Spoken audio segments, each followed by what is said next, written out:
இந்த அனாலிசிஸ் வந்து எப்படி எனக்கு இருந்ததுன்னு ஒரு எக்ஸ்பீரியன்ஸ் நான் ஷேர் பண்ணிடுறேன். இப்போ 7-8 இயர்ஸாவே நானும் எக்ஸாம்ஸ் எல்லாம் எழுதிட்டு இருக்கேன். இந்த மாதிரி ஒரு அனாலிசிஸ் நான் இது வரைக்கும் பண்ணதில்லை. ஸோ இப்போ சென்டர்ல வந்து இந்த மாதிரி ஒரு ஆப்பர்ச்சுனிட்டி கொடுத்து இந்த அனாலிசிஸ் பண்ணுங்கன்னு சொல்லி ப்ரெடிக்ஷன்ஸ் பண்ணுங்கன்னு சொன்னாங்க.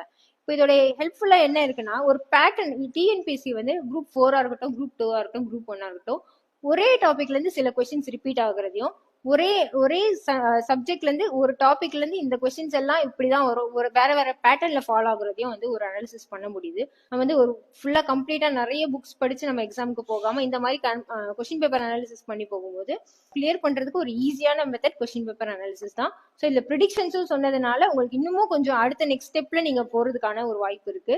ஸோ ப்ரிலிம்ஸ் கிளியர் பண்ணி மெயின்ஸ் போகணும்னு நினைக்கிறீங்களா, நீங்க வந்து இந்த ப்ரெடிக்ஷன்ஸ் பார்த்துட்டு ப்ராப்பரா எக்ஸாமுக்கு முன்னாடி ப்ராப்பரா ஒரு வாட்டி ஒரு கோத்ரூ பண்ணிட்டு போனீங்கன்னா கண்டிப்பா சக்சஸ் ஆகலாம் எக்ஸாம்ஸ்ல.